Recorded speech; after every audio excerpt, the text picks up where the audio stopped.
अस्सलाम वालेकुम। कैसे हैं आप सब लोग? उम्मीद करती हूँ कि सब ठीक होंगे। आज का हमारा टॉपिक है ब्रांचेस ऑफ फिज़िक्स। ब्रांचेस में स्टडी तो एनर्जी और मैटर को ही करेंगे, पर उनको भी फर्दर कैटेगराइज्ड कर दिया गया है। सबसे पहली ब्रांच देखते हैं तो वो है मैकेनिक्स। मैकेनिक्स में जितनी भी मोशंस हैं किसी भी ऑब्जेक्ट की, उसको स्टडी करते हैं। तो मैकेनिक्स की सबसे पहले डेफिनेशन देखते हैं।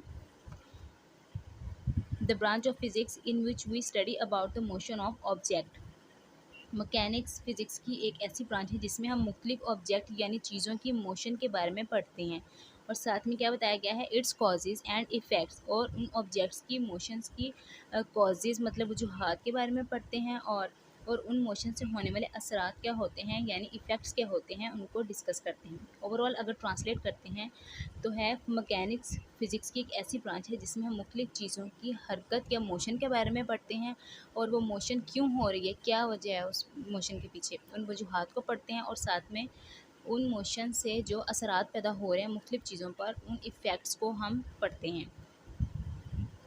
तो मोशन हमारे पास लीनियर भी हो सकती है, सर्कुलर भी हो सकती है, और कर्व में भी हो सकती है। जो मोशन के मेन कॉज हैं वो है फोर्स। फोर्स इसका मेन कॉज है, क्योंकि अगर फोर्स होगी तो मोशन होगी। फोर्स कहीं भी किसी चीज़ के ऊपर नहीं लग रही है तो मोशन भी नहीं होगी। इफ़ेक्ट मोशन के क्या होंगे? Loss of energy. मैकेनिक्स की कुछ एग्जांपल्स देखते हैं। सपोज़ कि हमारे पास एक कार है और वो मूव कर रही है पॉइंट ए से पॉइंट बी की तरफ। जब ये कार ए से बी की तरफ मूव करेगी तो ये कुछ डिस्टेंस ट्रैवल करेगी, और वो डिस्टेंस हमारे पास डी से हम उसको शो करेंगे। सपोज़ कि एक स्नूकर है, कोई स्नूकर खेलता है, एक स्नूकर बॉल है। जब कोई प्लेयर स्नूकर बॉल को हिट करता है तो वो मूव करेगी, वो मोशन करेगी। उसकी मूवमेंट कैसे होगी? उसकी मूवमेंट लीनियर नहीं होगी, कर्व में नहीं होगी, सर्कुलर भी नहीं होगी, उसकी मोशन होगी ज़िगज़ैग। ये जो ज़िगज़ैग मोशन है इसको भी हम मैकेनिक्स में ही पढ़ेंगे। एक और एग्ज़ाम्पल देखते हैं कि एक फुटबॉल प्लेयर है। एक फुटबॉल प्लेयर फुटबॉल को हिट करता है। हिट करने से पहले जब वो फुटबॉल रेस्ट पे होती है तो उसके ऊपर कोई फ़ोर्स नहीं लग रही होती। तो जब उसके ऊपर उसको हिट करते हैं, उस पे फ़ोर्स लगती है तो वो मूव करती है। वो भी मोशन रिप्रेज़ेंट करती है, मोशन शो करती है। तो बॉल मूव करेगी, या तो लीनियर में मूव करेगी, या फिर उसकी जो मोशन होगी वो प्रोजेक्टाइल मोशन होगी। फिज़िक्स की सेकंड ब्रांच है हीट। इसकी डेफिनेशन देखते हैं। The branch of physics in which we study about the nature of heat, यानी हीट की नेचर के बारे में इसमें डिस्कस करेंगे। Modes of transfer of heat. Mode का मतलब है तरीके, कि हीट किस तरह से ट्रांसफ़र होती है, किन तरीक़ों में ट्रांसफ़र हो सकती है, और इसके साथ साथ इट्स इफ़ेक्ट, हम इसके इफ़ेक्ट्स भी इस ब्रांच के अंदर पढ़ेंगे। तो ओवरऑल ये एक ऐसी ब्रांच है जिसमें हीट की नेचर बताते हैं, और हीट के मोड्स ऑफ ट्रांसफ़र, हीट की कैसे ट्रांसफ़र होती है, हीट ट्रांसफ़र कैसे होती है, और इसके इफ़ेक्ट दूसरी बॉडीज़ पर क्या पड़ते हैं। कुछ कॉन्सेप्ट्स की बात करते हैं कि सबसे पहले सवाल आपके दिमाग में था कि हीट किसे कहते हैं। तो बेसिकली हीट के बारे में मुख्तसरन बताऊं कि हीट एक ऐसी फॉर्म ऑफ एनर्जी है जो कि एक बॉडी से दूसरी बॉडी के अंदर ट्रांसफ़र होती है। मिसाल के तौर पर दो चीज़ें पड़ी हैं, एक ठंडी है और एक गर्म है। तो जैसे दोनों चीज़ों को आपस में मिलाएंगे, इन कांटेक्ट होंगी दोनों चीज़ें, तो जो गर्म चीज़ है वो ठंडी चीज़ के ऊपर ओवरकम कर जाएगी। ये तो हो गई बात नेचर की। अब दूसरी चीज़ जो हमने डेफिनेशन में पढ़ी थी वो थी modes of transfer of heat, कि हीट किन तरीक़ों से ट्रांसफ़र हो सकती है। हीट 3 तरीक़ों से ट्रांसफ़र हो सकती है। नंबर 1 कंडक्शन, नंबर 2 कन्वेक्शन, और नंबर 3 रेडिएशन। तीसरी बात जो डेफिनेशन में हमने पढ़ी है वो है इफ़ेक्ट्स, के हीट के इफ़ेक्ट क्या होंगे। जब हम किसी सॉलिड चीज़ को हीट करेंगे तो वो लिक्विड में चेंज हो जाएगी। जब लिक्विड को हीट करेंगे तो वो गैस में चेंज हो जाएगी। नंबर 3 पे ब्रांच आ रही है साउंड। इसकी डेफिनेशन देखते हैं। The branch of physics in which we study about the production properties and applications of sound waves, यानी हम इस ब्रांच में साउंड वेव्स की प्रोडक्शन, प्रॉपर्टीज़ और एप्लीकेशंस को देखते हैं। तो सबसे पहला क्वेश्चन माइंड में अराइज़ हो रहा है कि साउंड कहते किसको हैं। बेसिकली वैसे तो साउंड चैप्टर के अंदर आप इसे अच्छे से समझ सकते हैं, लेकिन अगर यहाँ पर कोशिश करूँ समझाने की तो आप ये समझें कि साउंड एक ऐसी फॉर्म ऑफ एनर्जी है या फिर वाइब्रेशंस हैं। वाइब्रेशंस किसे कहते हैं? जैसे इस पिक्चर में ये माउथ से वेव्स निकल रही हैं, आप इन्हीं को वाइब्रेशंस समझ लीजिए फिल वक्त। तो साउंड किसे कहते हैं? साउंड एक ऐसी वाइब्रेशंस या ऐसी फॉर्म ऑफ एनर्जी होती है जो हवा की वजह से एक जगह से दूसरी जगह मूव करती है, और हमारे एयर या हमारे कान जो हैं उस फॉर्म ऑफ एनर्जी को सुन सकते हैं और हमारा माइंड उसको समझ सकता है कि हमें क्या कहा जा रहा है। मिसाल के तौर पर जब मैं बोल रही हूँ तो मेरे लिप्स से जो आवाज़ निकल रही है तो हवा की मौजूदगी की वजह से जो है मॉलिक्यूल्स की वजह से, हवा के मॉलिक्यूल्स की वजह से मेरी साउंड एनर्जी जो है हरकत कर रही है और माइक के अंदर जाके रिकॉर्ड हो रही है। ठीक इसी तरह मोबाइल पर अगर आप ये वीडियो देख रहे हैं तो मोबाइल के स्पीकर से वो वाइब्रेशंस या एनर्जी रिलीज़ हो रही है, निकल रही है और मोबाइल के आसपास जो हवा के मॉलिक्यूल्स हैं उन मॉलिक्यूल्स के ज़रिए आपके कान तक पहुंच रही है और आप इस फॉर्म ऑफ एनर्जी को सुन सकते हैं और समझ सकते हैं। तो साउंड बेसिकली क्या हुआ कि फॉर्म ऑफ एनर्जी हुआ जो किसी भी मीडियम या फिर कह लो कि हवा की मौजूदगी की वजह से एक जगह से दूसरी जगह मूव कर पाती है। ठीक है, अगली ब्रांच हमारे पास सामने है वो है लाइट या ऑप्टिक्स। तो पहला सवाल यही पैदा होता है पिछले ब्रांचेस की तरह कि लाइट या ऑप्टिक्स कहते किसको हैं। तो अभी मैं लाइट के बारे में इतनी डिटेल नहीं बता सकती क्योंकि ये अलग से कॉम्प्लिकेटेड टॉपिक है काफ़ी, लेकिन जर्नल आप समझें पिछली ब्रांचेस की तरह। तो जैसे साउंड और हीट एनर्जी की किस्म है, ठीक इसी तरह लाइट भी एक एनर्जी की किस्म है जिसकी मदद से हम मुख्तलिफ़ चीज़ों को देख पाते हैं। ठीक है, तो ये एक जनरल सा इसका एक आइडिया था, वरना आगे देखेंगे तो ये आप डायग्राम में देख सकते हैं एक लाइट सोर्स है, बल्ब है, यहाँ बल्ब से रोशनी पैदा हो रही है। तो ये मुख्तलिफ़ किस्म की इलेक्ट्रोमैग्नेटिक वेव्स हैं आगे।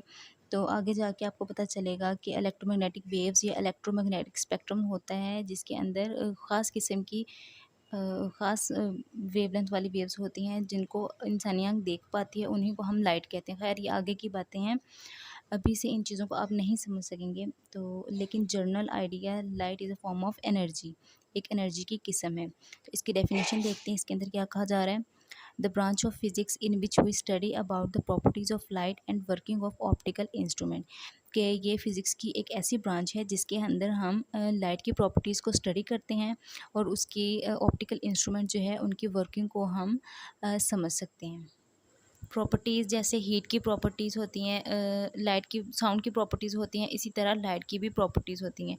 इस प्रॉपर्टीज़ में ये डिस्कस कर सकते हैं कि लाइट जो है स्ट्रेट ट्रैवल कर रही है, तो ये इसकी प्रॉपर्टी होती है। लाइट कब मूव करती है या फिर कब मुड़ जाती है, ये भी लाइट की प्रॉपर्टी के अंदर आ जाता है। ठीक इसी तरह स्पीड ऑफ लाइट के बारे में आपने पढ़ना है, तो वो भी लाइट की प्रॉपर्टी ही कहलाएगा। पानी के अंदर इसकी स्पीड क्यों डिफरेंट हो जाती है, या पानी के ऊपर से लाइट जाती है तो क्यों मुड़ जाती है, तो ये सारी चीज़ें इसकी प्रॉपर्टीज़ के अंदर आ जाएंगी। और साथ में ऑप्टिकल इंस्ट्रूमेंट जैसे जैसे कि आपको पिक्चर के अंदर ये माइक्रोस्कोप नज़र आ रहा है। तो ऑप्टिकल मतलब लाइट, ऑप्टिक्स का मतलब लाइट। ऑप्टिकल इंस्ट्रूमेंट ऐसे डिवाइसेस जिनको रोशनी की मदद से इस्तेमाल किया जा सकता है उनको हम ऑप्टिकल इंस्ट्रूमेंट्स कहते हैं। अगर रोशनी ना हो तो हम ये डिवाइसेस यूज़ नहीं कर सकते। तो ऑप्टिकल इंस्ट्रूमेंट्स के अंदर लाइट के अंदर क्या फ़ंक्शन होता है, लाइट किस तरह से काम करती है, तो ये भी इसी के अंदर आ जाता है। मिसाल के तौर पर ये माइक्रोस्कोप है, इसके अंदर मैग्नीफाइंग ग्लास लगा होता है, जैसे कि आपको ये नज़र आ रहा है, इंसानी आँख है। तो इन ग्लासेस के अंदर से रोशनी की मदद से हम छोटी सी चीज़ को भी बड़ा करके देख सकते हैं। तो ये इसके फंक्शन या वर्किंग होती है। तो इसी तरह माइक्रोस्कोप के अलावा टेलीस्कोप होती है और भी मुख्तलिफ़ किस्म की डिवाइसेस होती हैं। तो लाइट को किन-किन डिवाइसेस को किन मकासद के लिए यूज़ कर सकते हैं वो भी आप इसी ब्रांच के अंदर पढ़ते हैं। तो आई होप लाइट जो है इसके बारे में भी आपको पता चल गया होगा कि हम इसके अंदर क्या डिस्कस करते हैं। अगली ब्रांच की तरफ बढ़ें तो उसका नाम है इलेक्ट्रिसिटी एंड मैग्नेटिज्म। तो पहला सवाल यही पैदा होता है कि इलेक्ट्रिसिटी किसे कहते हैं। तो आम ज़बान में इसको समझाऊँ तो कहते हैं इलेक्ट्रिसिटी को कहते हैं बिजली। ठीक है, तो बिजली को इलेक्ट्रिसिटी बोला जाता है, लेकिन अगर साइंस की टर्म में हम पढ़ें तो डेफिनेशन के अंदर से हम इसको समझ सकते हैं कि the study of charges at rest and charges in motion. कि इलेक्ट्रिसिटी किसे कहते हैं कि चार्जेस के रेस्ट होने को या मूव होने को या हरकत करने को इलेक्ट्रिसिटी कहते हैं। अब तीन टर्म्स आ रही हैं।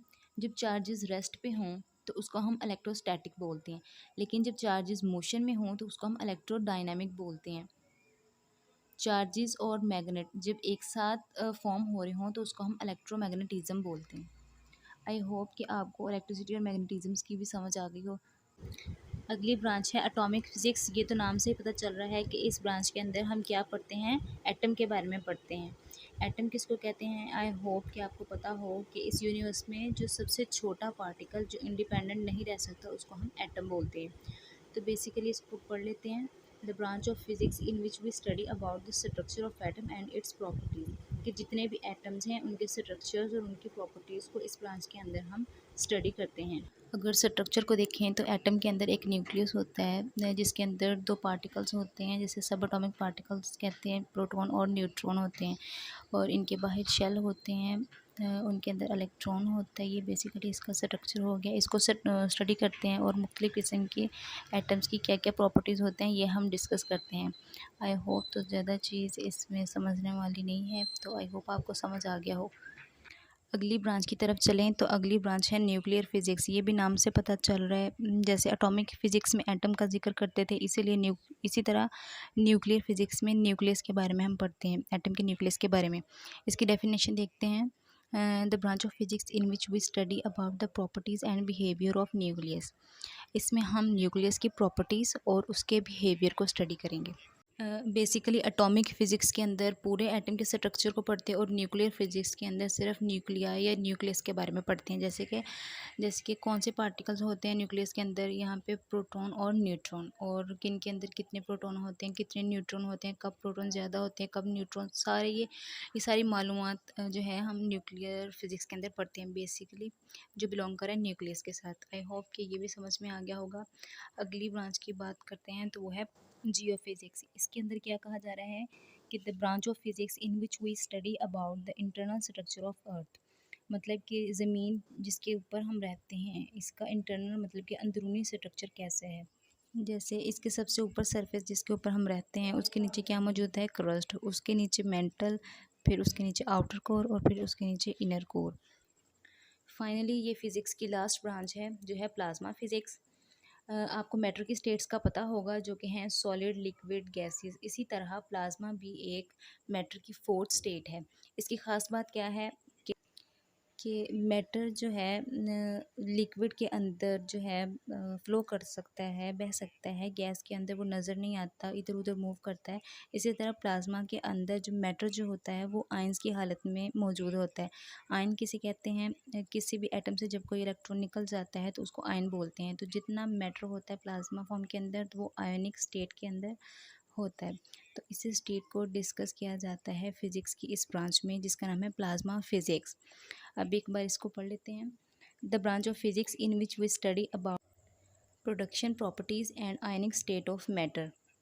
प्रोडक्शन मीन्स कि बनना, कि ये स्टेट ऑफ मैटर कैसे बनती है, इसकी प्रॉपर्टीज़ पढ़ते हैं और इसी को फोर्थ स्टेट ऑफ मैटर भी कहा जाता है।